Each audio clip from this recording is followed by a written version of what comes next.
wabarakatuh. Alhamdulillahi rabbil alamin. Wassalatu wassalamu ala rasulillahil karim wa ala alihi wa sahbihi ajma'in wa ba'du.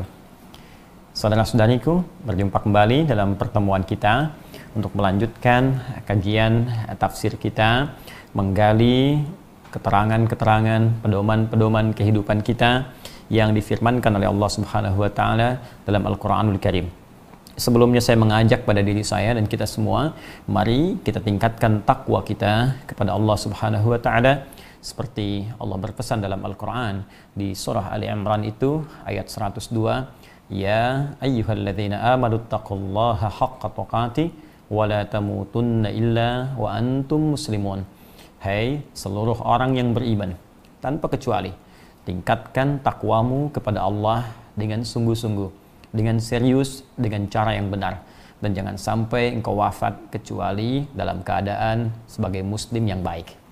Semoga Allah menjadikan kita pribadi takwa, semoga Allah menyehatkan kita semua, dan khususnya di malam Jumat yang semoga Allah berkahi ini, Allah berkenan mengangkat wabah virus COVID-19 Corona yang sama-sama sekarang tengah kita hadapi. Semoga sebelum Ramadan seluruhnya diangkat, dan semoga sekali lagi kita diberikan kenikmatan untuk menunaikan ibadah Ramadan di tahun ini lebih daripada sebelumnya, insyaallah. Saudara-saudariku, di pertemuan yang lalu kita telah bahas di makna firman Allah Subhanahu wa taala surah Al-Baqarah di pembuka ayat yang ketiga, alladzina yu'minuna bil ghaib wa yuqimuna as-salah wa mimma razaqnahum yunfiqun. Kita telah selesai di pembahasan kalimat yuqimuna as-salah pada bab pendahuluan.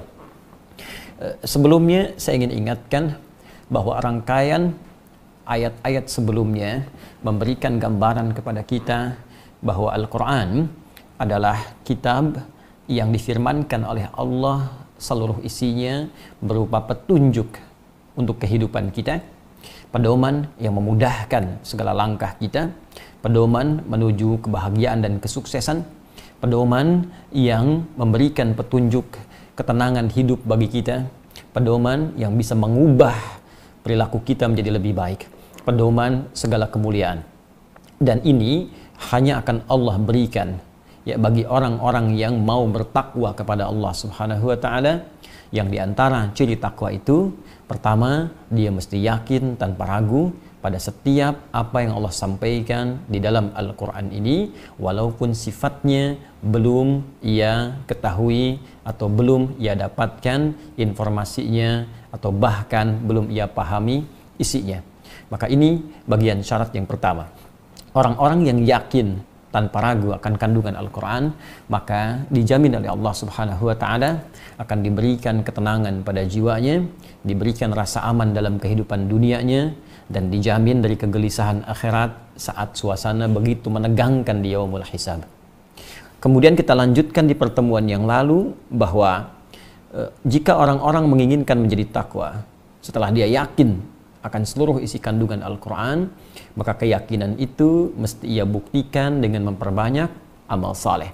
Karena itulah kalimat iman dalam Al-Quran itu seringkali disandingkan dengan amal saleh. Jadi jika Anda menginginkan untuk menguatkan kembali imannya, maka rumusnya dalam Al-Quran, kuatkan, latih kekuatan iman itu dengan banyak menunaikan amal saleh. Ya, karena itulah Nabi bahkan pernah memberikan satu petunjuk yang kemudian disampaikan oleh Al-Imam Al-Bukhari dalam kitab sahihnya dalam pembahasan Kitabul Iman, berisi setidaknya 57 hadis di dalamnya yang menuntun kita bagaimana meningkatkan iman kita, ya, dan memberikan solusi pada orang yang sering bertanya, kenapa iman saya sering naik atau kadang-kadang juga turun.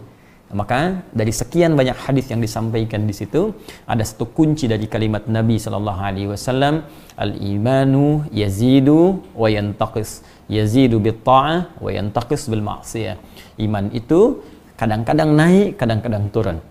Tapi rumusnya kata Nabi, jika Anda ingin terus naikkan, maka latih ia dengan mengerjakan ketaatan. Wujud ketaatan itu bentuknya amal saleh.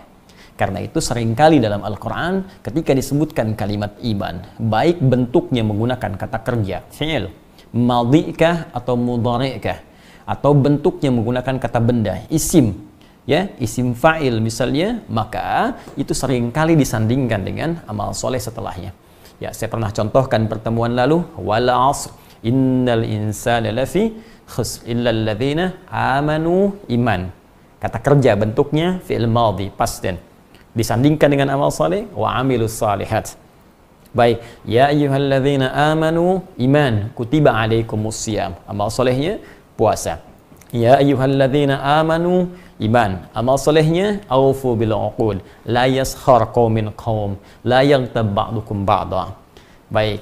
Demikian pula ada yang sangat menarik yang belum kita bahas di pertemuan yang lalu, ya, maka pengertian terbaliknya. Nah, karena kalau kita uraikan di pertemuan yang lalu, setiap iman itu ya pasti bersanding dengan amal soleh. Ini rumusnya. Iman ya akan bersanding dengan amal soleh.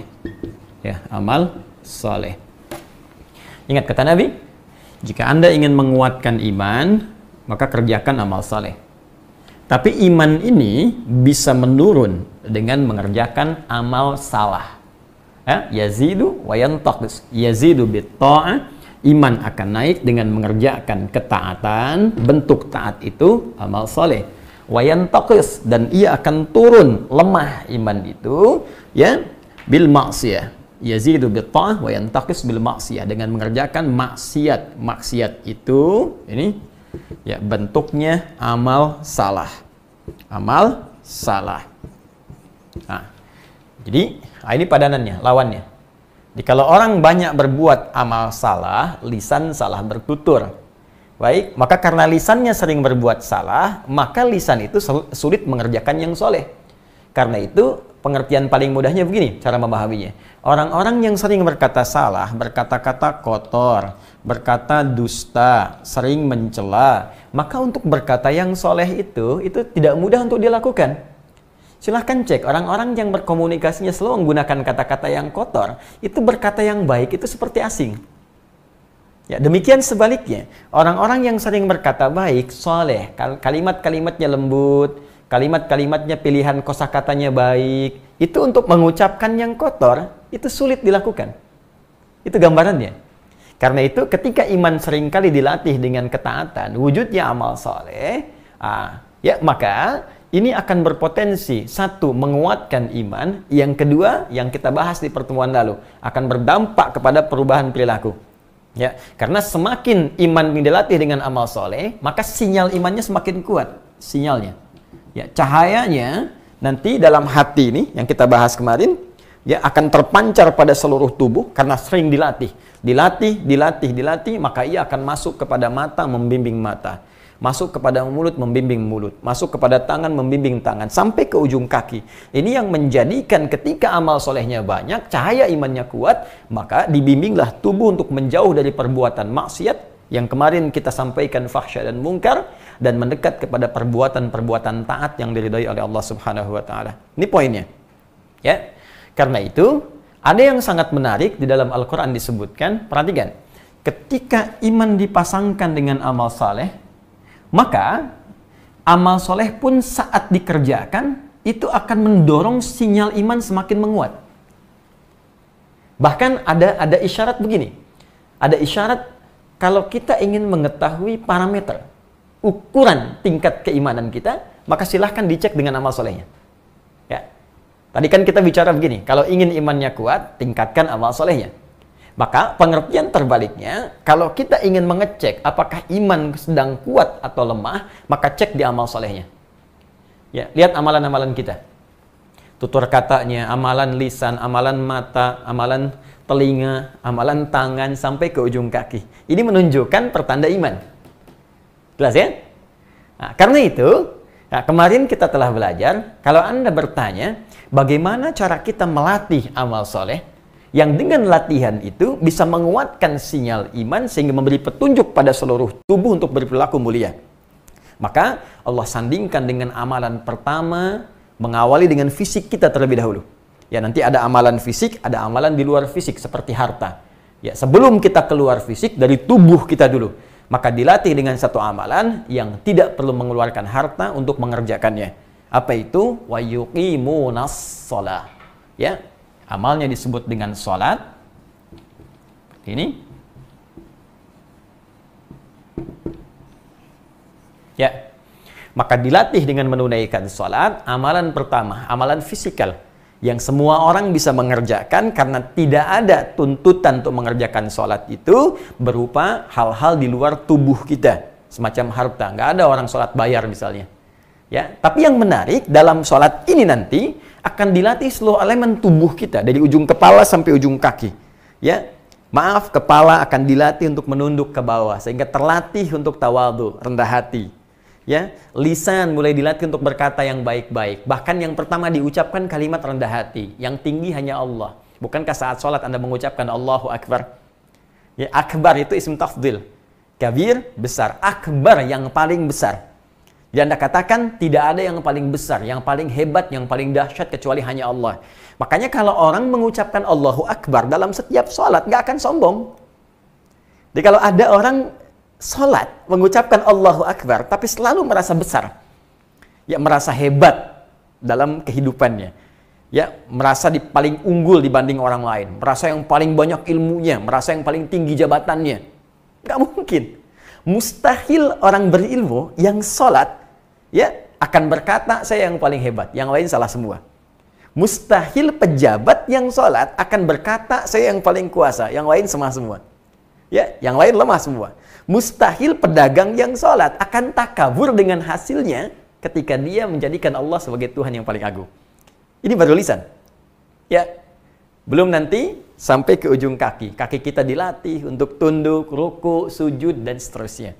Karena itu, amalan pertama untuk melatih kekuatan sinyal iman ini dimintakan oleh Allah menunaikan sholat supaya nanti sinyal iman kita itu semakin menguat dan memberikan pancaran kepada seluruh tubuh. Karena itu, jadi apapun Anda sebagai hamba Allah dalam kehidupan, entah itu seorang pejabat, entah itu birokrat, entah itu pengusaha, ataupun ustadz, ataupun apa yang bisa kita kerjakan selama baik dalam kehidupan, sepanjang sholatnya benar, maka imannya akan memberikan petunjuk pada seluruh tubuhnya untuk berlaku baik dengan semua passion yang ia kerjakan dalam hidupnya.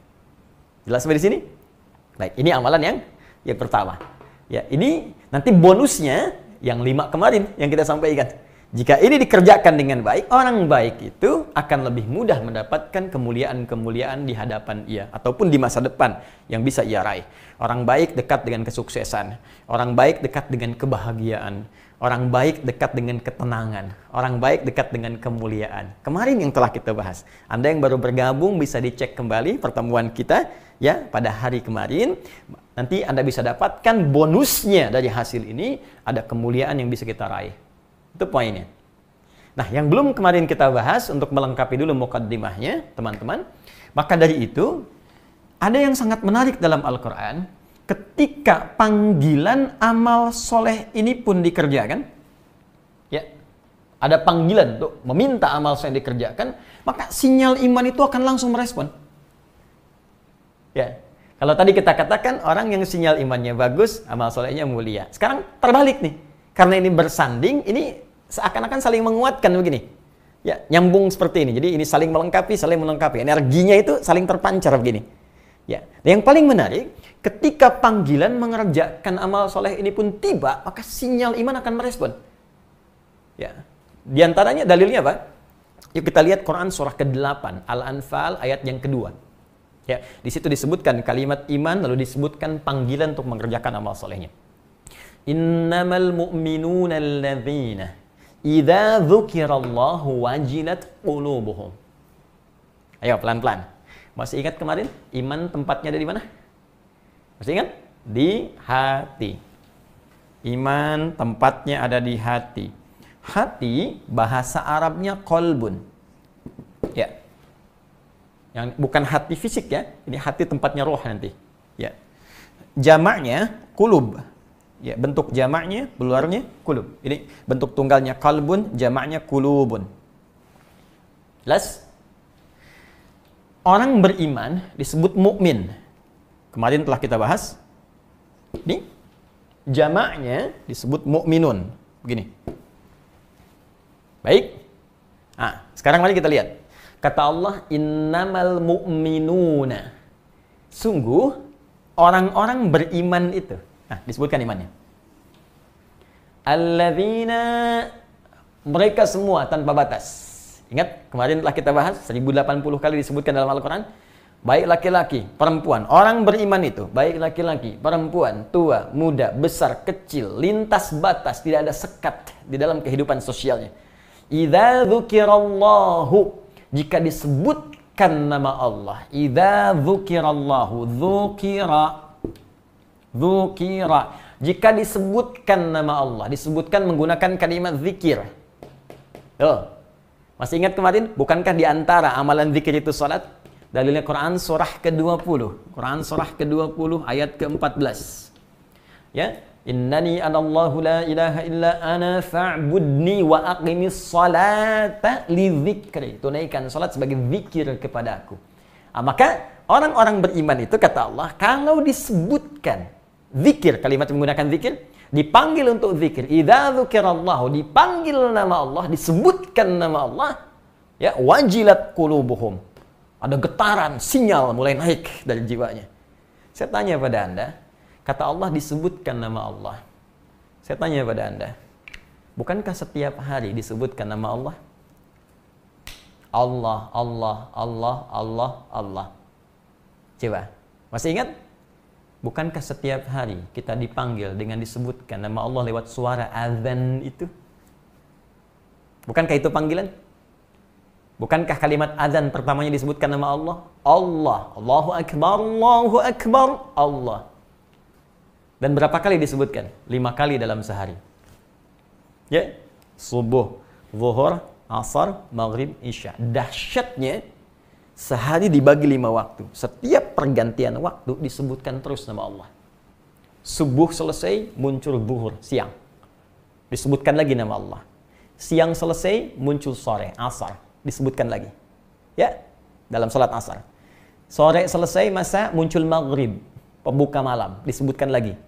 Selesai maghrib, muncul malamnya, gelap, disebutkan lagi kalimat Allahnya. Setiap waktu berganti disebutkan nama Allah. Dan kata Allah, orang beriman itu kalau disebutkan dipanggil untuk sholat, jangankan sholatnya, baru dipanggil sholatnya saja sudah ada sinyal dari imannya. Ada rambatan di jiwanya. Makanya ada sebagian ulama mengatakan, kalau Anda ingin mengecek iman kita masih ada dalam jiwa, pancarannya kuat atau tidak, coba dengar panggilan azan untuk menunaikan sholat. Di situ ada ukuran yang paling indah tentang kualitas keimanan kita. Nih, mohon maaf ya, kalau yang paling standar nih, ya di standarnya iman. Ya, jadi ini yang paling standar. Standar. Mohon maaf, tinggi tidak, rendah juga tidak. Yang paling standar. Yang paling standar itu yang pas disebutkan, pas ada sinyal. Nah, ini standar. Nah. Misal, ya, azan subuh misalnya. Ya, subuh. Jam berapa azan subuh tempat Anda? Oh ya, baik. Kita ambil pertengahan saja. Saya pertengahan 4, misalnya 35 lah. Azan subuh 4.35. Allahu Akbar, Allahu Akbar. Langsung hati Anda ada panggilan. Sinyalnya menguat. Membangunkan Anda dengan mengatakan pada pikiran Anda, bangun, sudah azan. Allahu Akbar, sudah azan. Jadi begitu dipanggil, pas kita memberikan respon. Maka ini menunjukkan iman Anda standar. Pas bukan kuat. Bukan kuat ya, tapi standar. Ya, cara berpikirnya begini. Anda di kantor datang jam kantor jam 7. Datang pas jam 7, bukankah standar? Kalau datang jam 6, baru itu hebat namanya. Ya, karena itu, kalau ada orang dipanggil azan 4.35, kemudian dia baru sadar ingat dengan panggilan itu, maka imannya standar. Tapi kalau Anda dipanggil subuh 4.35, dari jam 4 sudah kepikiran sholat. Bahkan sebelum dipanggil sudah siap-siap. Belum waktunya subuh tiba, jam 4 sudah bangun. Ada yang jam 3 sudah bangun. Ada yang siap-siap dulu, warming up dengan tahajud dulu. Ada yang zikir dulu. Kata Allah itu ada ahli surga yang sedang berjalan-jalan di muka bumi. Ya, ilustrasinya demikian, sedang beraktivitas di bumi. Siapa mereka? Orang yang bangun di pertengahan malam, terus dia sholat tahajud. Habis itu sebelum subuh, dia sibuk istighfar. Wabil asharihum yastaghfirun. Itu ada di Quran surah 51 ayat 15 sampai dengan ayat 18. Ya, Masya Allah. Sibuk istighfar, nungguin subuh, padahal subuh belum. Dipanggil, tapi sudah bangun sebelum waktunya. Ini menunjukkan iman Anda sedang kuat. Ya. Baik. Hati-hati. Yang jangan sampai terjadi adalah bagian yang ketiga. Ya, sudah dipanggil, tapi masih belum sadar.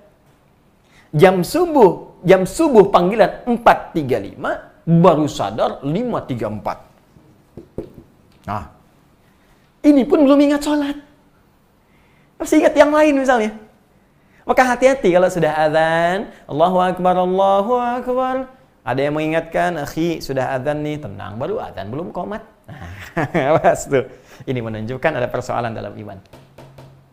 Karena itu cek. Di setiap hari itu 5 waktu dicek. Subuh iman masih kuat belum? Ya, kemudian kalau subuhnya kuat, zuhur cek lagi. Jangan-jangan subuh kuat, zuhur lemah. Awas hati-hati. Zuhurnya lemah, asar lebih lemah lagi. Yang paling dahsyat, jangan sampai terjadi apa yang dikhawatirkan Nabi Sallallahu Alaihi Wasallam. Ada orang yang paginya beriman, sorenya kufur. Atau yang sorenya iman, paginya kufur. Waliyadzubillah, kita berlindung kepada Allah Subhanahu Wa Taala. Ini poin yang kita coba garis bawahi dulu di sini. Ya, jelas teman-teman sekalian? Ini gambarannya. Jadi jangan kita melihat sholat itu kewajiban saja, tidak. Sholat itu adalah parameter keimanan. Sholat itu kunci segala kemuliaan. Sholat itu adalah ukuran bagaimana Allah bisa memberikan segala hal yang mungkin kita harapkan dalam kehidupan. Teman-teman yang bergabung pada saat ini, ya, baik yang di Indonesia ataupun yang di luar, saya dapat juga gambaran ada yang dari Amsterdam, ada yang dari beberapa tempat. Ya, sekali lagi, sholat tidak mengenal sekat. Anda yang di Paris, di Hong Kong, di Jepang, ingat, tidak mengenal sekat. Begitu tiba waktunya, maka berlaku kaidah iman yang telah kami paparkan. Nah, karena itu, orang-orang beriman itu mendapatkan penilaian tidak biasa dalam Al-Quran. Termasuk di ayat ini. Ya, mari kita lihat. Sebelumnya, Anda tarik nafas dulu, kurang lebih 10 detik. Dan biarkan di 10 detik itu saya coba menghapus ini, supaya kita bisa menikmati apa yang coba kita uraikan. Bismillah. Hitungan belum dimulai. Oke, kita mulai. 1, ya. 2, 3, 4, 5, 6, 7, 8, 9, 10. Saya mohon izin untuk berbagi. Ya, saya tidak bermaksud mengajari, saya mohon maaf, saya hanya ingin berbagi saja.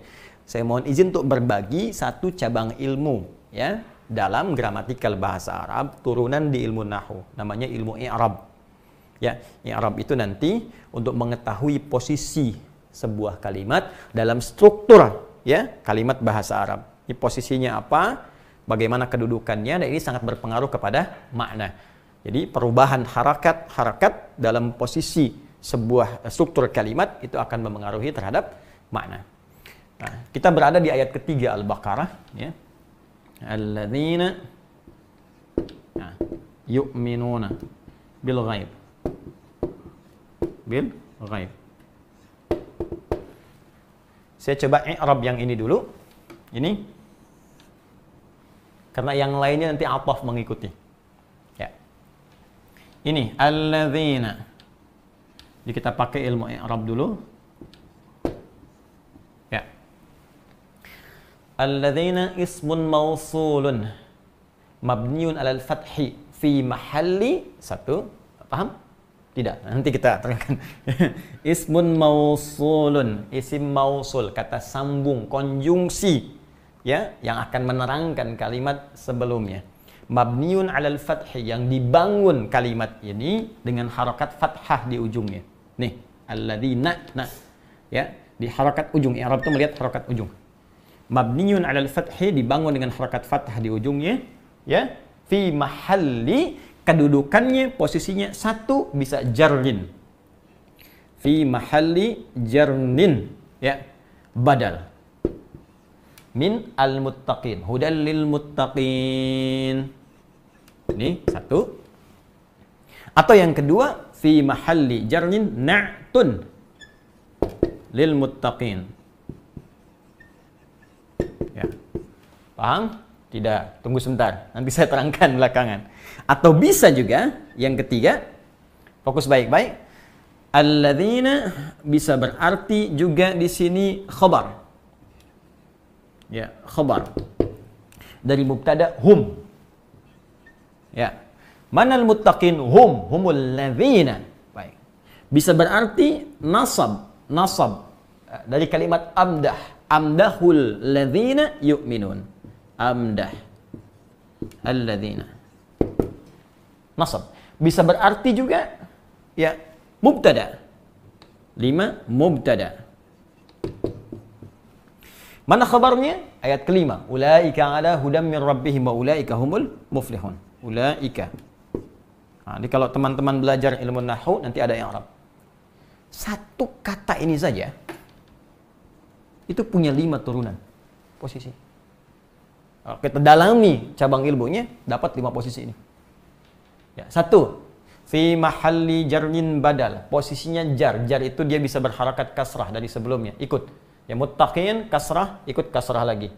Ya, tapi bukan kasrah yang dilihat. Ini posisinya badal. Badal itu artinya pengganti dari yang sebelumnya. Keterangan yang menggantikan sebelumnya. Kalau kita terangkan maksud badal ini adalah maksud kalimat sebelumnya. Siapa muttaqin itu? Hudal lil muttaqin. Al-Quran akan memberikan segala kemuliaan petunjuknya kepada orang takwa. Siapa orang takwa itu? Alladzina. Ini dia maksudnya. Badal. Ya. Yang dimaksud muttaqin itu, ganti kalimat tadi, keterangan muttaqin itu ya ini. Jadi kalau Anda ingin menjadi muttaqin, ini keterangannya. Jadi apa yang saya bahas kemarin, 1,5 jam, itu saya baru nerangkan satu posisi ini. Bisa yang kedua, na'tun, sifat. Sifat. Ya, sifat orang takwa itu, ya ini. Sifatnya sering meningkatkan imannya kepada Allah. Sifatnya rajin sholat. Sifatnya rajin beramal. Jadi kalau Anda ingin melihat orang takwa, lihat yang banyak amalnya. Kalau Anda pengen lihat orang takwa, lihat yang kuat imannya. Lihat yang baik akhlaknya. Ini, sifat. Na'tun. Ya, lil man'uti atau wasfun lil mausufil muttaqin. Bisa berarti khabar. Informasi, keterangan, berita. Jadi Allah ingin beritakan kepada kita. Siapa orang takwa itu? Humul ladzina yu'minuna bil ghaib. Nih, saya turunkan informasi, kata Allah. Kalau kamu ingin mencari, ingin tahu, atau ingin jadi orang takwa, maka syaratnya begini, begini, begini, begini. Bisa berarti, ini yang paling menarik, nasab. Dari kalimat amdah. Amdah itu yang dipuji. Amdahul ladzina yu'minuna bil ghaib. Kata Allah, hei, Quran akan diberikan sebagai petunjuk pada orang-orang takwa. Orang-orang ini orang terpuji. Siapa yang dipuji Allah? Alladzina yu'minuna bil ghaib. Jadi ketika iman kita menguat, ya Masya Allah, ketika amal ibadah kita meningkat, itu datang pujian dari Allah. Makanya orang-orang yang dipuji oleh Allah itu rahmatnya dekat. Nanti kita akan lihat ya. Misal, saya beri contoh gini, saya lompat sedikit. Bukankah amalan pertama iman itu sholat? Masih ingat? Alladzina yu'minuna bil ghaib wa yuqimunas sholat. Sholat kan? Nah, teman-teman, sholat ini jamaknya sholawat. Ya, sholawat begini. Sholawat ini bentuk jamaknya. Ya, lihat, sholawat itu di Al-Quran, itu bentuknya ada 3 nanti. Ya, sholawat kita kepada Allah, sifatnya ibadah. Ya, sholawat malaikat nanti, ya, kepada kita. Kita bersolawat kepada Nabi SAW, ya kan? Kemudian malaikat juga bersolawat kepada Nabi SAW. Malaikat juga bersolawat kepada kita. Ketika kita solawat kepada Nabi, maka dibalikan kepada kita. Solawat malaikat bisa berarti permohonan doa kepada Allah, istighfar maksudnya, ampunan untuk kita, atau mengaminkan doa kita. Ada yang paling indah, solawat Allah kepada kita.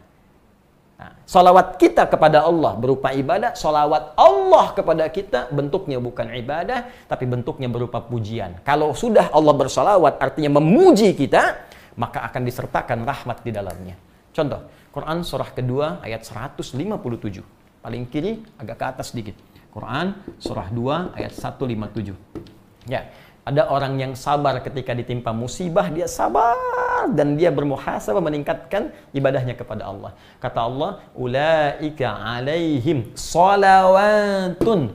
Ya, salawatun. Ulaika alaihim salawatun mir rabbihim wa rahmah. Rahmat datang, please. Ya, wa ulaika humul muhtadun. Ya, mereka itulah orang-orang diberi solawat oleh Allah. Ingat, mesti belajar, awas. Kalau nggak paham tentang bahasa Arab, nggak ngerti bahasa Quran, jangan komentar. Jangan Anda katakan, oh ini orang Islam mesti butuh solawat dari Allah. Bukan butuh solawat, Anda yang tidak mengerti. Jadi jangan sampai ketidakmengertian kita harus menuduh orang lain, apalagi merendahkan Sang Pencipta. Ya, kalau nggak paham belajar. Baik, kembalikan. Ya, mohon maaf, kita kembalikan. Baik, jadi kalau salawat kita kepada Allah sifatnya ibadah, salawat Allah kepada kita sifatnya pujian. Ada orang-orang yang dipuji oleh Allah. Ulaika alaihim salawatun mir rabbihim. Ketika Allah memuji, wa rahmah, rahmat turun. Wah, kalau sudah rahmat, luas maknanya. Bisa ampunan dari semua dosa. Jadi kalau orang sudah dosanya sudah israf, sudah berlebihan. Wah, kalau israf itu begini. Kalau Anda kondangan, ada prasmanan, makan sekali. Nah, kalau yang israf, itu ngantri lagi, 10 kali, ngantri lagi. Nah, itu israf. Ada orang berbuat dosa israf. Jadi kalau belum ngerjain dosa, kayaknya belum lengkap. Oh, si Fulan udah maling tuh. Oh, saya juga bisa. Langsung maling. Di apa yang orang kerjakan, dia belum, akan selalu dia kerjakan, israf lebih. Bahkan pada orang seperti itu pun, kalau sudah mendapatkan rahmat Allah, maka menghunjam hidayah dalam dirinya, terampuni dosa-dosanya, dan berpeluang sangat dekat dengan Allah Subhanahu wa Ta'ala. Karena itulah ketika Allah ingin mengampuni dosa orang israf, yang disampaikan bukan kalimat ghafir, seperti Quran surah Mu'min ayat ketiga itu, bukan ghafar, seperti Nuh ayat 10 itu, bukan ghafur, tapi kalimatnya rahmah dengan sifat rahimnya. Quran surah 39 ayat 53. Qul ya ibadiyalladzina asrafu ala anfusihim. Katakan Muhammad SAW pada hamba-hambaku yang israf dalam dosanya. La taqnatu min rahmatillah. Ya, rahmat. Rahmat bersanding dengan kemudahan rizki, rahmat bersanding dengan ketenangan jiwa, rahmat bersanding dengan ampunan, rahmat bersanding dengan kebahagiaan. Jadi kalau orang sudah dipuji oleh Allah, maka terkumpul rahmat dalam dirinya. Siapa di antara mereka? Amdah. Nih, alladzina yu'minun. Ya, orang-orang yang suka meningkatkan imannya kepada Allah, gemar berlatih amal soleh, maka dapat pujian dia. Karena itu orang yang betul solehnya, beramalnya benar, rahmat Allah melekat dalam dirinya. Tenang aja. Gak ada beda antara suka dan duka. Suka dia bersyukur, duka dia bersabar. Semuanya ibadah. Ya? Masya Allah. Dan indah. Saya kan pernah sampaikan kepada Anda kisah suami istri yang menikah itu. Istrinya begitu cantik, luar biasa. Nah, suaminya biasa-biasa saja. Ya? Tapi keadaan di rumah tangganya indah gitu kan. Satu kali istrinya dandan, ya, Masya Allah, cantik, rapi, luar biasa. Terus suami kemudian tiba-tiba melihat, wajah tak berpaling, mata tak berkedip. Istri bertanya, Zauji ma bika, sayang, kenapa kamu? Ya, kata suaminya, wallahi, demi Allah, saya bersyukur Allah menjadikan engkau sebagai pasangan saya dengan segala pesona yang kau miliki. Masya Allah. Apa jawab istrinya? Alhamdulillah Zauji, ya kunna fil jannah. Alhamdulillah sayang, kita semua insya Allah akan ada di surga. Suami bingung, oh kok bisa begitu? Kata istrinya, kamu bersyukur dianugerahi Allah dengan pesona yang Allah titipkan kepadaku, aku bersabar dengan keadaan yang Allah titipkan darimu untukku. Tapi tidak ribut, nggak ada perang dunia ketiga, nggak ada lempar piring, yang terjadi malah ya satu kenikmatan sinergi yang sangat luar biasa. Itu kalau Allah sedang memberikan rahmat dalam kehidupan, apalagi di rumah tangga dan Anda butuh itu. Bukankah samara salah satunya rahmat? Ya, sakinah, mawaddah, dan rahmat. Nih. Anda. Maka kalau ingin dipuji Allah, kuatkan iman. Kalau ingin disebut punya sifat orang takwa, kuatkan iman. Ya, kalau ingin ditetapkan oleh Allah, diinfokan, ini orang-orang takwa, kuatkan iman. Maka kalau sudah Anda inginkan jadi seperti ini, mubtada, maka jadi pionir. Mubtada itu pionir di awal. Ya, selalu di awal. Ya, dan sifatnya ma'rifah. Ya, nggak boleh nakirah, nggak boleh umum, mesti khusus. Kecuali ada sesuatu yang menuntut mesti nakirah. Ya, dalilnya di Alfiyah Ibnu Malik, ya, la yajuzul ibtida'u bin nakirah ma lam tufid ka'inda Zaidin namirah. Ya, nggak boleh mubtada itu diawali dengan nakirah, kecuali ada sesuatu manfaat yang sifatnya masih didapatkan dari situ, nggak ada yang lainnya lagi. Jadi spesial, khusus. Maka maksudnya jadilah orang spesial, jadi pionir. Kalau disampaikan sekarang, cepat lakukan sekarang. Cepat tingkatkan iman, itu maksudnya. Nah, ini baru satu kalimat yang kita i'rab, belum yang ini, belum yang lainnya. Jadi satu-satu. Nah, sekarang kalau kita ingin mulai, bagaimana caranya? Wa yuqimunas shalah, tunaikan salat. Kemarin kita berhenti di pembahasan apakah setiap orang salat mendapatkan kemuliaan yang dimaksudkan? Belum tentu, kecuali seperti salat yang diinginkan oleh Al-Qur'an dan dicontohkan oleh Rasulullah SAW. Bagaimana caranya? Itu yang coba kita akan bahas di pertemuan kali ini. Ya, jadi saya cukupkan dulu pembahasan kali ini, muqaddimahnya. Jadi kita belum muqaddimah nih. Kita belum mulai ayatnya. Kita baru muqaddimah. Tenang, Anda yang baru bergabung, ini baru muqaddimah. Sekarang kita mulai pembahasannya. Jadi saya nanti pelan-pelan. Jadi insya Allah saya akan berbagi. Ini ilmunya ada ini kita turunkan. Jadi kalau sudah bahas satu, nanti turunan ilmunya apa? Ini sorofnya, ini nahunya, ini balaghahnya. Ya, kemudian misalnya nanti ada arud, kita masukin arudnya dan seterusnya. Ya, supaya kita dapat bagian ilmu, termasuk kita baca kitab yang disampaikan oleh para ulama kita. Bismillah. Pelan-pelan ya. Allahumma salli ala sayyidina Muhammad sallallahu.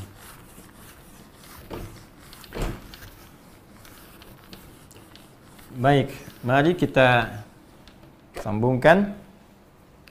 Jika kita ingin meningkatkan iman kepada Allah, menjadi pribadi yang mendapatkan segala kemuliaan yang dijanjikan, maka kita diminta menunaikan salat sebagai amalan pertama.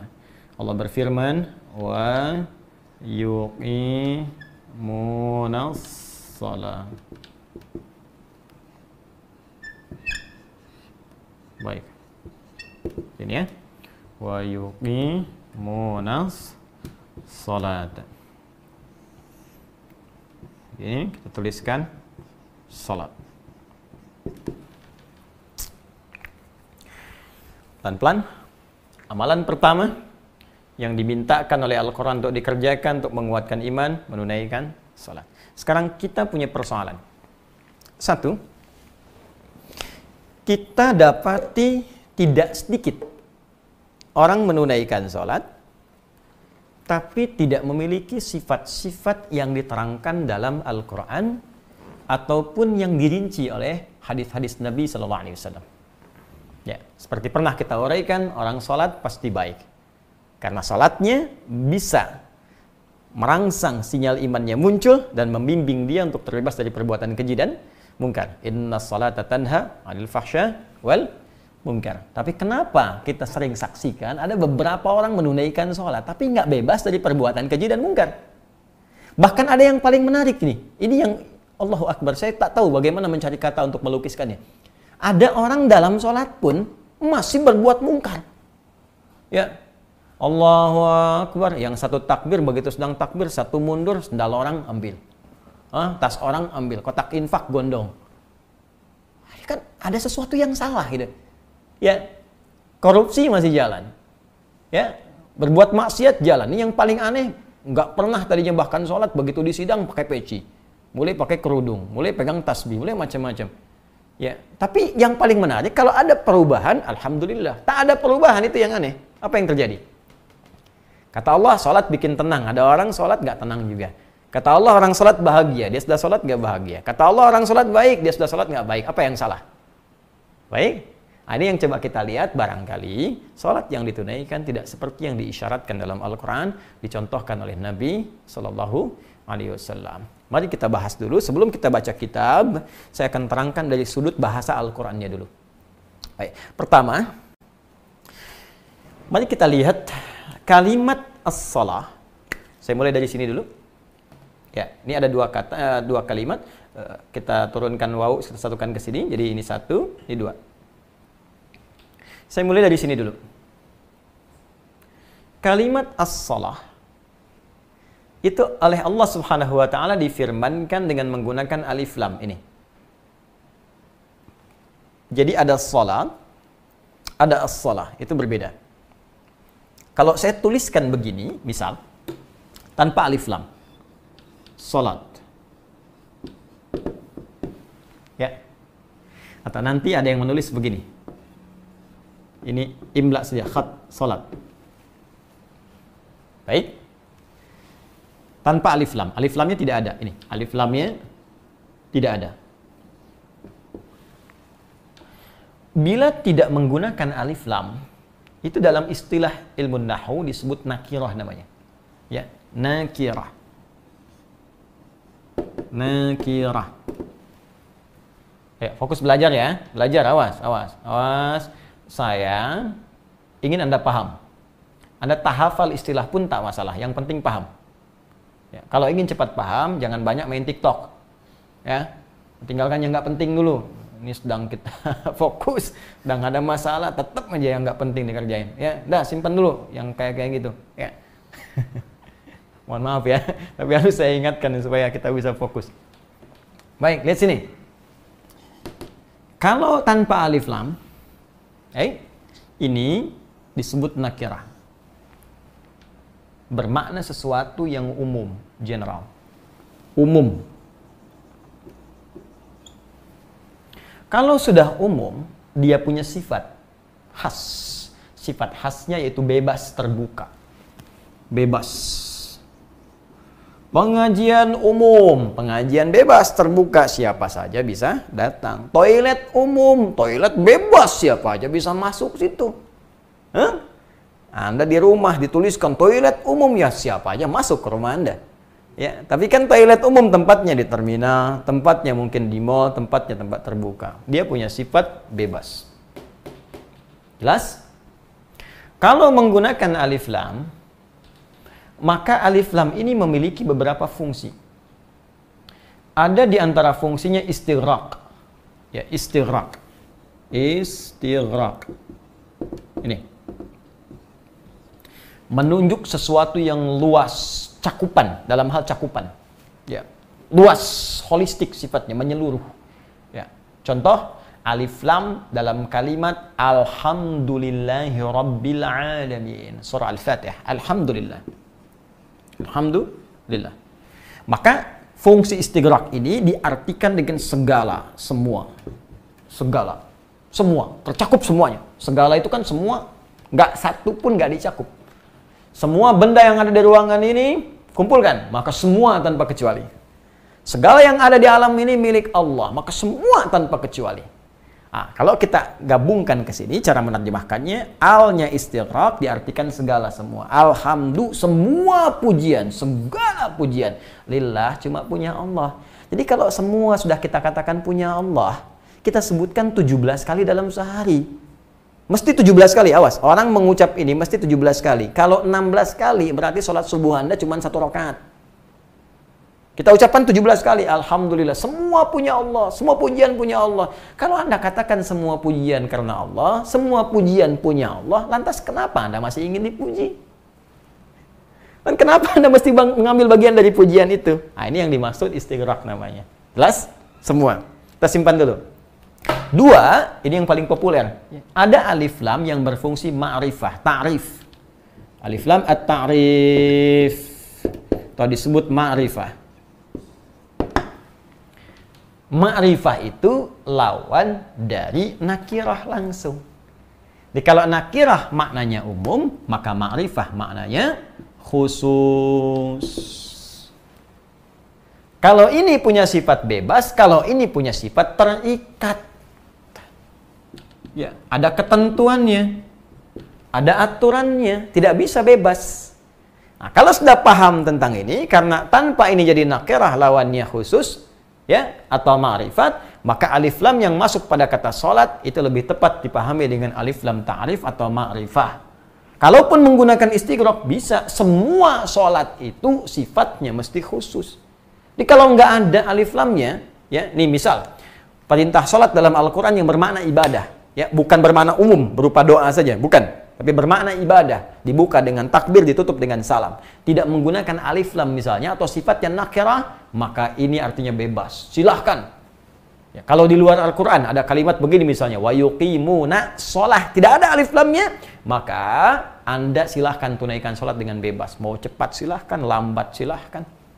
Ya, khusyuk silahkan, tidak silahkan, itu tanpa alif lam. Tapi sepanjang ada alif lamnya, ini menunjukkan sholat yang diperintahkan bukan sholat biasa. Sholat yang diikat dengan aturan tertentu.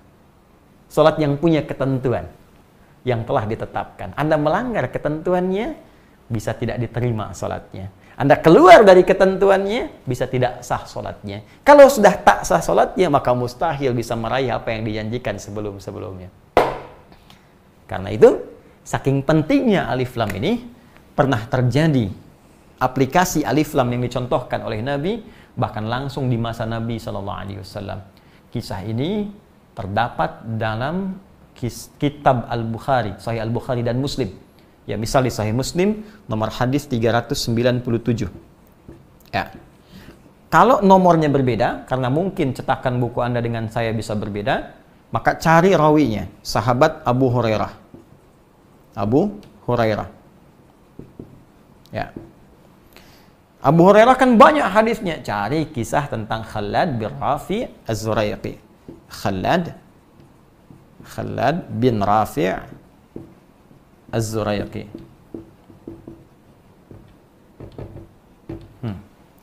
Khalad mungkin kisahnya banyak. Cari bab Al-Musi, ya, fis shalah. Al-Musi fis shalah. Ya. Ustaz, maksudnya Musi di Palembang? Oh, bukan, itu Sungai Musi, ya. Kalau belum paham, cari hadis tentang orang yang sholatnya buruk. Musi itu orang yang sholatnya jelek, yang nggak bagus. Ya, Anda klik ini aja, insya Allah. Sekarang kan udah banyak, ya, udah bisa dicari di internet, ya, googling, searching dan sebagainya, Anda akan ketemu. Ya, An Abi Hurairah radhiyallahu taala anhu, kan? Hadis riwayat sahabat Abu Hurairah, semoga Allah meridhai kepada beliau. Anna Nabiy sallallahu alaihi wasallam dakhala al-masjid, bahwa Nabi sallallahu alaihi wasallam masuk ke Masjid An-Nabawi, fadakhala rajulun, maka ada seorang lelaki pun ikut masuk. Ya, lelaki itu yaitu Khalad bin Rafi' Az-Zuraiqi. Jadi kalau di hadis tidak disebutkan siapa orangnya, ini menunjukkan peristiwa itu, mohon izin, ya, itu dibuat umum untuk menunjukkan sebuah gambaran. Kalau ada sesuatu yang kurang baik, biasanya dibuat umum. Kalau baik, biasanya disebutkan orangnya untuk mengambil keberkahan dari orang itu dan pahala terus mengalir kepadanya sebagai contoh ia kepada kita semua. Ya, kemudian Nabi masuk, orang ini ikut masuk, lalu orang ini sholat. Ya, salat. Kalau di redaksi lain, ya wan nabiyyu fi nahyatin ukhra minal masjid. Jadi ketika orang di salat, Nabi di sisi yang lain. Ketika dia selesai, falamma sallama thumma atan nabiyya sallallahu alaihi wasallam. Dia mendatangi Nabi sallallahu alaihi wasallam. Ya, faqala, maka dia berkata, assalamu alayka ya Rasulullah. Assalamu alayka ya Rasulullah. Ya, faqala lahu an-nabiy sallallahu alaihi wasallam, maka dijawab oleh Nabi sallallahu alaihi wasallam, wa alaikassalam wa rahmatullah, irji' salli fa innaka lam tusalli. Bima makna? Kata Nabi, engkau balik lagi sholat karena engkau belum sholat. Padahal sudah selesai sholatnya. Sudah salam, datang, sudah sholat lagi. Begitu selesai, datang lagi. Mengucapkan salam lagi. Dijawab seperti yang semula tadi. Seperti yang semula. Kata Nabi, wa'alaikassalam warahmatullah. Irji' salli fa innaka lam tusalli. Kamu sholat lagi. Sampai 3 kali dia. Begitu yang ketiga, dia baru sadar. Ini pasti sholat saya terlampau bebas. Saya belum tahu nih aturannya, belum mengerti, ada yang nggak benar dalam salat saya. Maka dia berkata, ya Rasulullah, bima makna ma uhsinu ghairah. Ya Rasulullah, saya nggak bisa lebih baik lagi, kemampuan saya sampai di sini. Alimni, mohon ajarkan aku. Apa aturan-aturan yang belum aku ketahui sehingga salatku dipandang mesti diulang. Tuh. Baik, maka diajarkanlah oleh Nabi Sallallahu Alaihi Wasallam prinsip-prinsip dasar dalam salat yang bisa menjadikan salat kita benar. Bahkan yang paling menarik dimulai dengan kalimat pembuka yaitu wudu. Kata Nabi, idza qumta ilas shalah. Idza qumta, idza. Nih, menarik. Ini sudah ya, saya hapus dulu ya.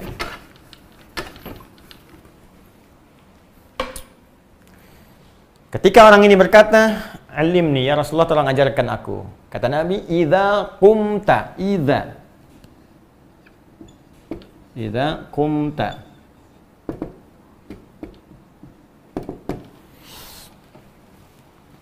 Idza apabila, kumta engkau mendirikan dengan sempurna. Ya, jadi qama yaqumu. koma. Ingat, koma. Ya, bukan titik. Dan koma, panjang bacanya. Koma. Koma itu berdiri tegak sempurna. Ya, kalau aqama membuat kita tegak sempurna. Sempurna. Jadi kalau orang Arab itu ingin menyebut sesuatu yang sempurna itu diilustrasikan dengan sikap berdiri yang tegak sempurna. Ya, makanya dulu waktu saya kecil itu ada latihan pramuka itu ya. Ya, ada sikap sempurna. Ya, sikap sempurna. Berdiri tegak, jangan goyang kanan, goyang kiri, depan, belakang, tegak sempurna. Kakinya bahkan teratur. Nah, ini dalam bahasa Arab qama. Kalau kita berusaha menegakkan diri kita, tambah hamzah depannya, harakatnya fathah. Gini. Ya, aqama. Berusaha menjadikan kita tegak. Ini dalam sikap. Tapi dalam makna kiasannya secara balaghah artinya ini menunjukkan kesempurnaan. Ya, kalau diterjemahkan, kalau kamu ingin sempurna. Ya kan? Nah, gini teman-teman. Idza kalau ketemu past tense, ini bentuk past tense. Ya, fi'il madhi. Madhi itu past tense. Untuk lampau. Ya. Huruf idza kalau ketemu bentuk madhi, bentuk past tense, maka maknanya berubah jadi mudhari. Maksudnya apa, Ustaz? Ikuti aja. Ya, pahami aja. Jadi kalau ada kata idza, ya paling cepatnya gini, kalau ada kata idza setelahnya kata kerja, ya, itu pasti umumnya akan menunjuk pada makna mudhari, akan. Ya, sedang, akan, nanti. Belum kejadian waktu itu, nanti, kalau nanti akan. Makanya kalimatnya apabila kamu akan, ya. Itu cara menerjemahkannya. Baik, misal di Al-Qur'an kita praktekkan contoh ini. Idza jaa nasrullahi wal fath. Apabila nanti datang pertolongan Allah, maka dibukalah Makkah itu. Al-Fathu Makkah. Itu begitu surat itu turun, belum dibuka Makkahnya. Baru diinformasikan, nanti Makkah akan ditaklukkan, akan dibuka, terbuka untuk kalian masuk. Itulah diantara mukjizat yang disampaikan kepada Nabi berisi berita gaib. Makanya orang beriman langsung yakin. Makkahnya belum dibuka, tapi udah yakin karena Allah yang sampaikan. Itulah sifat orang beriman. Jadi kalau disampaikan langsung yakin, walaupun masih gaib, belum tahu kita.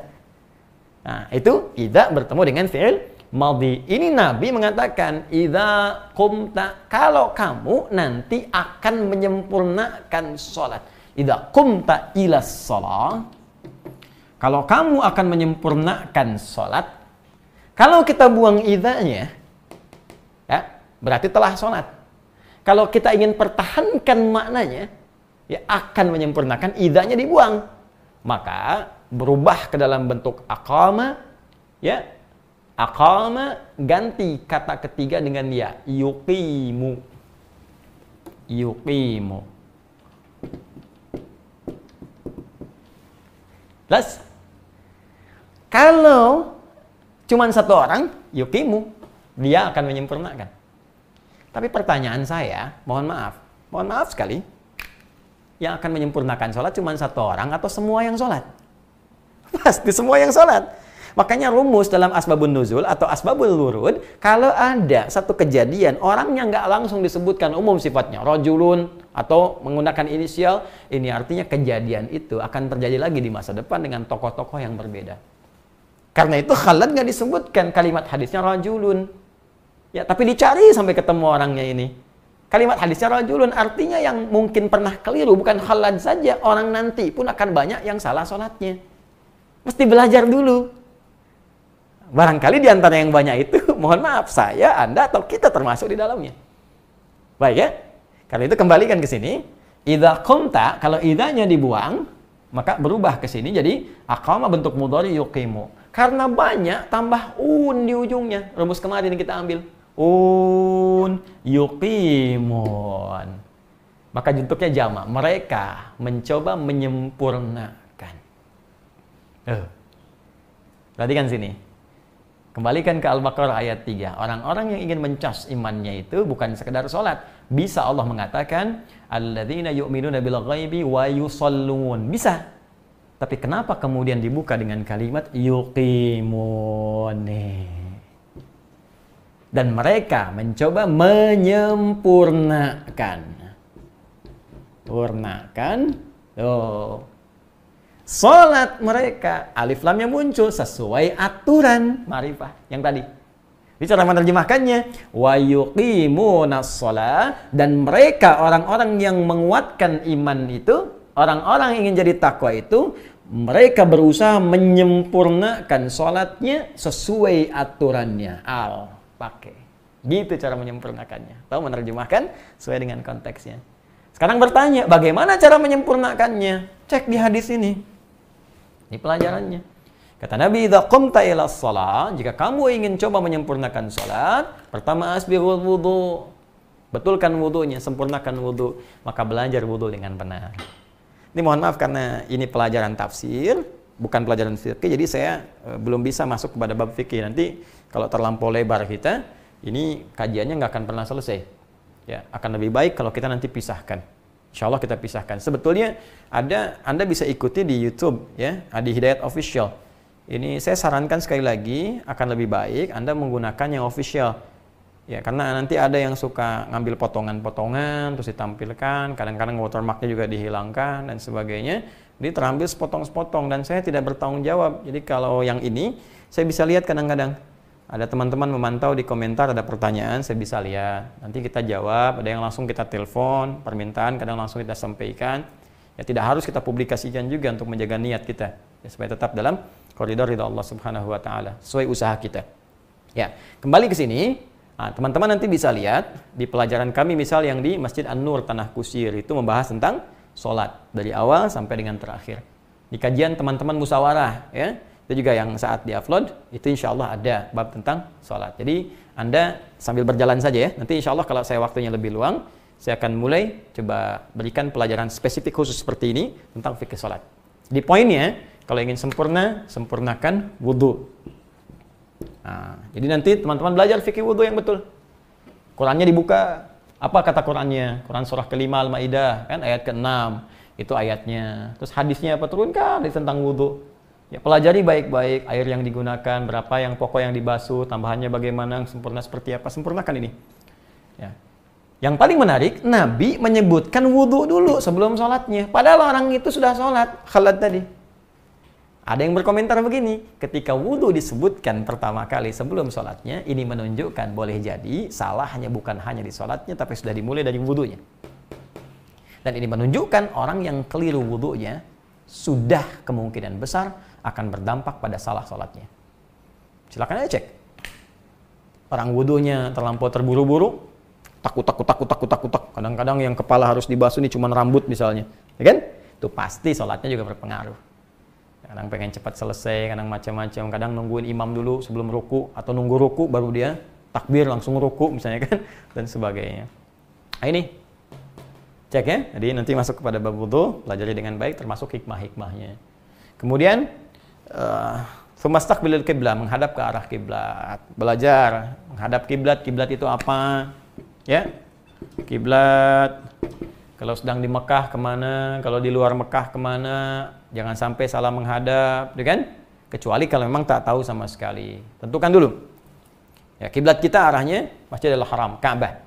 Ya, apa dalilnya? Quran surah kedua Al-Baqarah ayat 144. Ya, paling kiri sebelah bawah di mushaf. Qad nara taqalluba wajhika fis sama' falanuwalliyannaka qiblatan tardaha fawalli wajhaka syatral masjidil haram. Kalau sedang jauh, kalau di area Masjidil Haram ke arah Ka'bah, ya kan? Pastikan pas ke situ. Makanya di area Ka'bah bulat-bulatnya itu semua area safnya menghadap ke Ka'bah. Itu sebagai awas kiblat ya. Kiblat itu acuan, bukan objek sembahnya. Awas jangan keliru. Salah kalau menjadikan itu sebagai objek sembah, itu bukan. Itu kiblat. Beda antara objek sembah dengan kiblat. Yang kita sembah Allah Subhanahu wa taala. Kiblatnya supaya kita semua rapi, ya. Indah terlihatnya, nyaman menunaikan, maka ada kiblatnya. Baik, walaupun apa buktinya bukan itu yang disembah, walaupun Ka'bahnya nggak tahu kemana, kita bisa menghadap Allah yang menemukan kita. Itu yang disebut di Quran surah kedua Al-Baqarah ayat 115.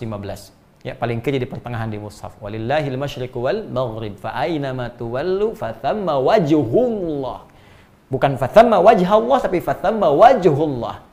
Milik Allah timur dan barat. Kalau Anda sedang menunaikan sholat, tak tahu di mana kiblat, nggak ngerti, lihat posisi matahari nggak paham, menghadap ke arah yang Anda yakini, Allah menemukan kita. Allah yang tahu kita menghadap dan sah sholatnya. Sah. Ya, bahkan ditegaskan wa makana Allahu liyudhi'a imanakum. Kalaupun engkau salah kiblat karena keyakinanmu, tetap diterima karena imanmu yang yakin dengan menunaikan salatmu itu. Itu di Al-Baqarah ayat 143 itu. Nah, ini teman-teman sekalian, ini sekaligus bantahan karena dulu ada pernah begini. Ada kelas ini aneh juga nih, ya. Saya punya adik kelas dulu, dia masuk dapat beasiswa kedokteran. Saya tak perlu sebutkan kampusnya, tapi sangat menarik. Masuk di kedokteran, tapi dapat pelajaran pluralisme. Ya, bukan pluralitas, beda antara pluralitas dengan pluralisme, tidak. Ya, kalau pluralitas, ya kita menghormati keyakinan orang lain. Jangan ganggu. Ingat, kita punya ketentuan yang indah. Lakum dinukum waliyadin. Kita hormati orang lain. Silahkan. Dalam konteks kehidupan bermasyarakat, hormati keyakinan orang. Jangan paksa. Bahkan saat memaksa berdosa. La ikraha fid din. Fadzakir innama anta mudzakir lasta alaihim bimusaitir. Jadi orang Islam itu udah khatam dengan toleransi. Nggak usah diajarin. Ya, karena sudah khatam dengan itu. Jadi kalau ada yang menyalahi, ya dosa dia. Jelas ya? Nah, tapi kalau mengatakan semua agama sama, menuju pada Tuhan yang sama, caranya beda-beda, nah, itu yang keliru. Ya, itu sudah agama baru itu. Saya katakan itu agama baru. Ya, karena semua yang berkeyakinan pasti yakin yang dia yakin itu yang paling benar. Diwajar kalau orang Islam meyakini Allah Tuhan saya ini yang paling benar. Wajar, karena setiap yang yakin akan mengakui yang dia yakin itu yang paling benar. Makanya kita menghargai keyakinan orang, tinggal masing-masing bertanggung jawab kepada Allah Subhanahu wa taala saat dia berpulang. Apa yang dia dapatkan dalam janjinya? Ya, kita nggak perlu paksa orang. Cuma kalau orang bertanya tentang Islam, kita jelaskan tentang ketuhanan begini, ya tentang ibadah begini. Kalau Anda menerima dengan hati yang bening, silahkan bisa bersyahadat. Ya, kembalikan kepada Anda. Tapi kalau Anda memilih pun tetap dalam keyakinan Anda, tetap bersaudara dalam kehidupan dunia, bisa tolong menolong dalam kehidupan dunia, cuma masalah akhirat kita mempertanggungjawabkan masing-masing pribadi kita. Indah. Kan? Tapi kalau Anda campur adukan, itu yang keliru, itu sudah keyakinan baru. Itu orang aneh, paling aneh semuka bumi. Semua dianggap sama. Karena itu, mohon maaf kalau kita kembalikan ke sini, kisah saya tadi itu ada yang mengatakan begini. Ya, kalian orang Islam sama aja dengan yang lain, nyembahnya kan batu juga. Ka'bah kan batu, yang lain juga ada batu, yang lain benda juga. Nah, ini bayangkan anak-anak pesantren baru keluar masuk fakultas umum dijejaki yang demikian dengan logika-logika yang dipelesetkan. Nah, maka bagaimana cara menjawabnya? Kita katakan, jangan lupa Ka'bah itu bukan objek sembahan, itu kiblat. Orang itu mengatakan yang lain ini juga kiblat, kita berbeda. Sekalipun Ka'bahnya tak kita temukan, Ka'bahnya tidak tahu, Ka'bahnya bahkan tidak ada, tetap yang kita sembah hanya Allah Subhanahu wa taala, walaupun Ka'bah tak diketahui arahnya atau bahkan tidak ada sama sekali, tapi Allah yang menemukan kita. Jadi kita tidak bergantung kepada Ka'bahnya, kita bergantung kepada Allahnya. Hanya ini menunjukkan bagaimana serasinya kita beribadah menghadap pada satu arah yang sama. Itu poinnya. Jelas? Ya, kalau ketemu orang liberal, jangan banyak pakai dalil, terlalu capek. Ya, balikan dengan logika yang sederhana. Saya pernah ditanya orang liberal, Ustaz, bukankah sholat itu mencegah perbuatan keji dan mungkar? Ya, saya bilang. Oh, kalau gitu saya nggak perlu sholat lagi ya. Wah, ini ada keangkuhan tuh. Ya, ekspresinya juga gitu. Berarti saya nggak perlu sholat lagi. Kenapa saya bilang? Karena saya sudah bisa mencegah perbuatan diri dari perbuatan keji dan mungkar. Jadi kalau saya sudah bisa membebaskan diri dari perbuatan keji dan mungkar, saya nggak perlu sholat lagi dong ya. Saya bilang, enteng saja kita bilang, Mas, meninggalkan sholat itu termasuk perbuatan mungkar. Sudah, saya tinggalkan. Artinya kalau Anda nggak sholat, Anda masih mengerjakan perbuatan mungkar. Selesai. Nah, kenapa nyambungnya sampai ke situ ya? Nah, ini kiblat. Oke. Kemudian setelah itu baru Nabi ajarkan dari mulai takbir sampai dengan salam. Ya, dipelajari dengan lengkap. Ya, poinnya kalau kita belajar tafsir, poin tafsirnya adalah jika Anda ingin menunaikan sholat, jangan sholat sembarangan. Tunaikan dengan sempurna. Caranya pelajari setiap aturan-aturannya. Itu poinnya. Ya. Nah, kalau mau lebih dalam lagi, lebih tinggi lagi, nanti ayat-ayatnya banyak. Bahkan di antara yang sempurna itu, salah satunya memahami setiap bacaan-bacaan sholat yang kita bacakan. Mohon maaf, jangan-jangan selama ini ada yang sholat tapi tidak mengerti apa yang dibaca dalam sholatnya. Bagaimana bisa khusyuk? Ruku nggak paham yang dibacakan, sujud nggak ngerti yang diungkapkan, bagaimana bisa khusyuk? Ya, baik. Ini wa yuqimunas shalah. Maka orang yang ingin meningkatkan imannya supaya dia naik tingkat menjadi orang takwa, dia berusaha menunaikan amalan dengan sempurna sesuai dengan aturannya. Baik. Kita baca sebentar keterangan ulama kita di tafsir sehingga tidak ada kesan bahwa kita hanya menyampaikan lewat pemikiran-pemikiran pribadi. Tidak ya, kita punya sanad-sanad yang insya Allah bersambung kepada keterangan Rasulullah sallallahu alaihi wasallam. Insya Allah. Wa yuqimunas shalah, adapun yang dimaksud dengan kalimat wa yuqimunas shalah. As-salatu fil lughati ad-du'a. Ya, salat secara bahasa dalam pengertian ya etimologi ad-du'a bermakna doa. Jadi memiliki makna doa. Karena itu isi salat dari awal sampai akhir isinya semua doa. Ya. Ya, silakan Anda dari takbir ya dibuka dengan takbir, begitu dibuka langsung doa. Ya, iftitah Allahumma ba'id baini wa baina khataaya ya tawajjahtu wajhil ladzi fatara samawati wal arda seterusnya. Allahu akbar kabir, ada 9 lafaz di situ. Doa. Ya, Al-Fatihah doa. Ya, Al-Fatihah doa. Ya, coba. Bahkan di sini ada kalimat menarik. Kalau Anda buka salah satu hadis qudsi diriwayatkan oleh sahabat Abu Hurairah radhiyallahu taala anhu, anin Nabi sallallahu alaihi wasallam qala Allahu azza wa jalla. Allah berfirman dalam hadis qudsi, qasamtu shalah baini wa baina abdi. Aku bagi salat dua bagian antara aku dengan hambaku. Wali abdi ma sa'al. Dan kalau benar hambaku mengerjakan bagiannya, aku akan kabulkan, berikan apapun yang ia minta saat itu. Ya. Lalu apa yang Allah ucapkan dalam hadis qudsi? Idza qala al-'abdu alhamdulillahi rabbil alamin. Ini dimulai ketika hamba mengatakan alhamdulillahi rabbil alamin. Qala Allah azza wa jalla, maka Allah menjawab, hamadani 'abdi, hambaku sedang memujiku. Wa idza qala ar-rahmanir rahim, jika hambaku berkata ar-rahmanir rahim, qala Allah azza wa jalla athna 'alayya 'abdi. Allah menjawab, hambaku sedang menyanjungku. Wa idza qala al-'abdu maliki yaumiddin, kalau hamba berkata maliki yaumiddin dalam salatnya, qala Allah azza wa jalla, Allah menjawab, majjadani 'abdi, hambaku sedang mengagungkanku. Wa idza qala al-'abdu iyyaka na'budu wa iyyaka nasta'in, kalau hamba berkata dalam salatnya iyyaka na'budu wa iyyaka nasta'in, qala Allah azza wa jalla, maka Allah menjawab, hadza baini wa baina 'abdi. Di titik ini aku akan penuhi antara bagianku dengan bagian hambaku. Wali 'abdi, kalau hambaku benar salatnya sampai di titik ini, sampai kalimat tadi, masa'al, apapun yang ia minta saat ini, aku akan kabulkan. Tuh. Karena itu, Al-Fatihah itu bagian dari doa. Doa. Coba ya. Baik, iftitah doa, Fatihah doa, surat doa, ruku doa. Ya, ruku doa. Subhana rabbiyal azim, subhana rabbiyal azim bihamdi, subhanakallahumma bihamdika, Allahumma ighfirli. Ya, tidak doa. Ya, Rabbana walakal hamd, sami Allahu liman hamidah, Rabbana walakal hamd. Ila samawati wal ardi, mil ma syi'ta min syai'in ba'd, doa. Ya, sujud malah perbanyak doa, fa'aktsir doa. Ya, innama aqrabul abdi min rabbi wa huwa sajid, fa'aktsir doa. Keadaan terdekat antara seorang hamba dengan Rabbnya saat sujud, perbanyak doa. Duduk di antara dua sujud, doa, rabbighfirli warhamni, dan seterusnya. Semua doa. Karena itu secara bahasa salat disebut dengan doa. Ya, di antara syahidnya, buktinya adalah firman Allah di Quran surah At-Taubah, surah ke-9 ayat 103. Ketika Allah meminta kepada Nabi sallallahu alaihi wasallam untuk mendoakan ya orang-orang sekitaran Nabi sallallahu alaihi wasallam, khususnya yang mau berzakat, berderma dengan hartanya. Ya khudz min amwalihim shadaqatan tutahhiruhum wa tuzakkihim biha. Ya wa shalli alaihim inna salataka sakanul lahum.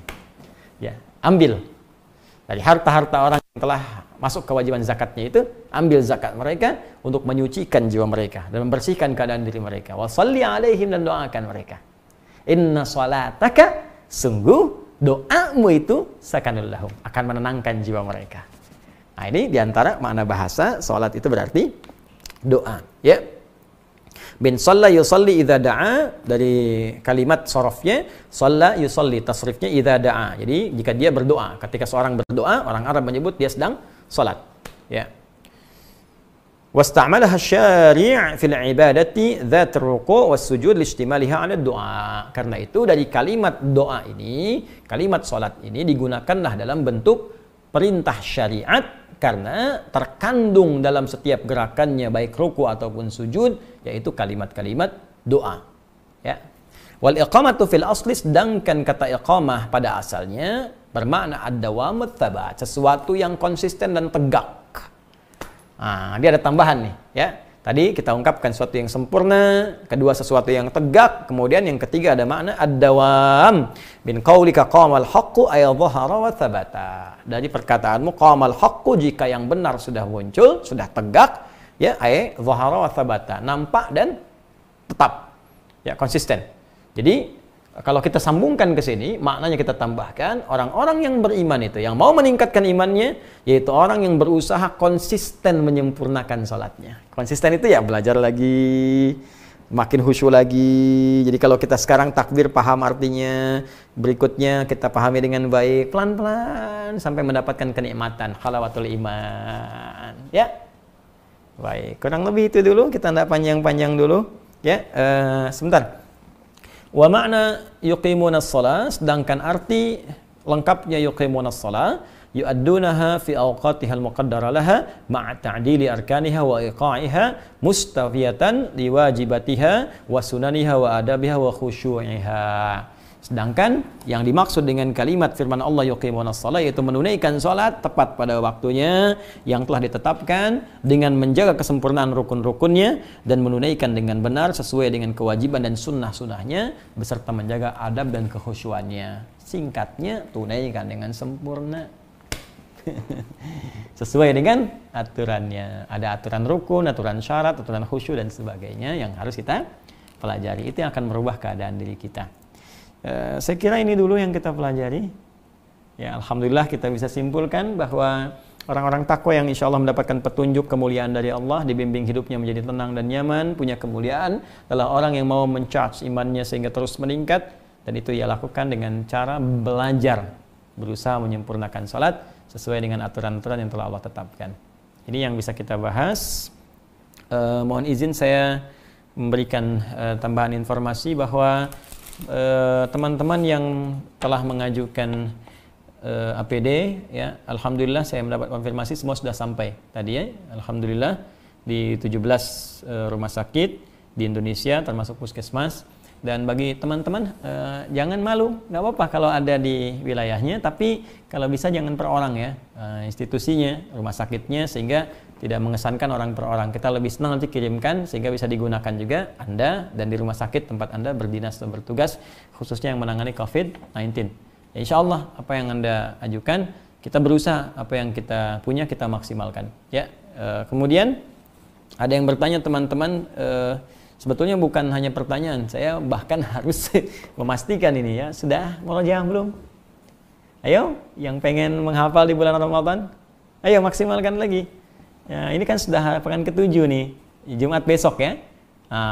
Al-Kahf, ya, Al-Kahf, lalu Al-Qamar, terus berdoa kepada Allah minta, sudah sepekan lagi, kurang lebih 6 hari ke depan sebelum Ramadan. Ramadan kita mulai hafalan. Teman-teman jangan khawatir, saya sudah penuhi stoknya lagi. Jadi yang mencari At-Taisir ini sudah ada, ya, ini sudah ada di di store kita beserta catatannya. Di sini ada petunjuk. Ini ada latihan untuk juz pertama. Ya, ini sesuai. Jadi gini, saya ingin sampaikan bahwa buku murajaah yang kami tampilkan itu sebetulnya juga mushaf. Ya, cuma kita tampilkan dalam bentuk memudahkan hafalan dan pengulangan.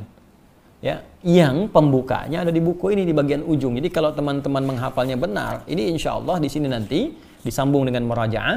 Nanti ada metode untuk menghafal, kemudian menyempurnakan potongan ayat dan melatih dengan angka. Jadi kalau ini benar, insya Allah latihannya bagus, itu akan refleksnya kuat. Ya, per 1 detik misalnya. Jadi kalau latihan di sini, saya kalau murajaah, ya kita mohon maaf, mohon izin. Ya Allah, astagfirullah, semoga Allah ampuni dosa saya. Dan kita semua, saya mohon maaf sekali lagi, ini hanya berbagi, ya, untuk memudahkan. Jadi kalau kami bermurajaah, kita mencoba untuk menguatkan di bawah ini, ya, yang di bawah. Jadi kita baca ini, nah ini kan Al-Fatihah sama ayat 1 sampai 5 Al-Baqarah. Jadi kita bacanya dari sini murajaahnya, nggak melihat ke sini lagi. Misalnya kita gabungkan, ya. Sini. Bismillahirrahmanirrahim. Alhamdulillahirabbil alamin arrahmanir rahim maliki yaumiddin iyyaka na'budu wa iyyaka nasta'in 5 ihdinas siratal mustaqim 6 7 siratal ladzina an'amta 'alaihim ghairil maghdubi 'alaihim waladdallin. Misal, ya, terus Al-Fatihahnya ini 1 sampai 5 Al-Baqarah 1 sampai 5 yang pertamanya ini, ya, kalau disebutkan 1 alif lam mim, 2 dzalikal kitabu la raiba fihi hudal lil muttaqin, 3 alladzina yu'minuna bil ghaibi wa yuqimunas salata wa mimma razaqnahum yunfiqun, 4 walladzina yu'minuna bima unzila ilaika wa ma unzila min qablik wa bil akhirati hum yuqinun, 5 ulaika ala hudan min rabbihim wa ulaika humul muflihun. Nanti ke bawahnya sudah acak. Misal nanti di sini, nah ini 3 alladzina yu'minuna bil ghaibi wa yuqimunas salata wa mimma razaqnahum yunfiqun, 5 ulaika ala hudan min rabbihim wa ulaika humul muflihun, 1 alif lam mim, gitu. Jadi kalau Anda sudah lancar ini, sudah insya Allah mudah bagi kita untuk menghafal Al-Quran dan menghadirkannya dalam kecepatan 1 detik. Ya. 20 ya kadul barku yakhtafu absarahum 6 minal ladzina kafaru sawaun alaihim anzartahum 1 detik saja. Jadi kalau 2 detik sudah lama. Nah, detik. Jadi kalau kita sudah demikian, insya Allah akan memudahkan. Nanti di lain waktu kalau ada sesinya kita coba sambungkan dan saya akan sempurnakan ini dulu sampai hari ini. Teman-teman sekalian, mungkin kalau ada waktu besok saya sambungkan. Jika tidak, kita akan berhenti dulu karena pasca Jumat saya akan memulai masuk kepada fikih Ramadan ya untuk persiapan saat Ramadan. Karena Ramadan saya pun ingin fokus ibadah. Ya, jadi izinkan saya nanti Ramadan untuk fokus beribadah. Kita akan rekam sebelumnya sehingga di waktu Ramadan ya mudah-mudahan kita sudah mantap ibadah, sudah tidak mempersoalkan lagi apa yang sering diulang-ulang setiap tahun apa nggak pernah tuntas. Jangan sampai ada pertanyaan lagi, Ustaz, tarawih ini 11 sampai 23, Ustaz begini ya, sudah selesai. Dah. Ya, tiap tahun kok ditanyakan terus nggak pernah tuntas. Baik, kita nanti bahas Sabtu ke sana dan khusus bagi teman-teman yang di sekolah UAH ya, usahakan Al-Quran hafal. Insya Allah nanti dimulai pekan depan saya akan infokan kepada admin, nanti ikuti terus kapan waktunya kita akan lanjutkan kuliah kita yang berlangsung online saat ini. Jadi sekali lagi teman-teman yang mencari untuk hafalan insya Allah ada di sini ya, nanti Anda tinggal masuk ke store, saya lihat masih ada. Jadi saat Ramadan saya akan tambahkan beberapa buku yang mungkin insya Allah bisa bermanfaat untuk kita semua. Saya kira ini yang saya bisa sampaikan. Dan besok insya Allah saya menepati janji saya untuk teman-teman di Malaysia, ya untuk warga Indonesia, dimanapun sebetulnya yang sekarang sedang diuji, ya di Malaysia, ada di New York, ada di mana-mana, kita bersabar, ya, sinergi, koordinasi dengan pemerintah kita, perwakilan di sana, terus teman-teman kalaupun mungkin pemerintah ada keterbatasan nggak terjangkau, kita yang bergerak sama-sama, sehingga kita bisa meringankan beban semua, ya terutama bagi umat Islam. Kita punya banyak hadis yang mengatakan bahwa kita satu tubuh, ya. Al-mu'minu lil mu'mini kal bunyan yasudu ba'dahu ba'dan. Mukmin satu dengan yang lain bagaikan satu bangunan yang saling menguatkan. Bahkan riwayat lain bagaikan satu tubuh, idza shtaka minhu udwan, kalau satu terasa sakit yang lainnya merasakan. Ini kita praktekkan. Di hadisnya sudah ada, kejadiannya tiba, tinggal bagaimana prakteknya kita meyakini hadis itu dan mengamalkannya. Dan kita tidak perlu saling menghadirkan hal-hal buruk lagi karena kita orang beriman, kita pengen takwa, kita pengen jadi orang yang dipuji, dirahmati oleh Allah Subhanahu wa taala. Sekarang fokus siapkan ibadah sebelum kita berpulang kepada Allah Subhanahu wa taala. Allahumma taqabbal minna innaka antas samiul alim.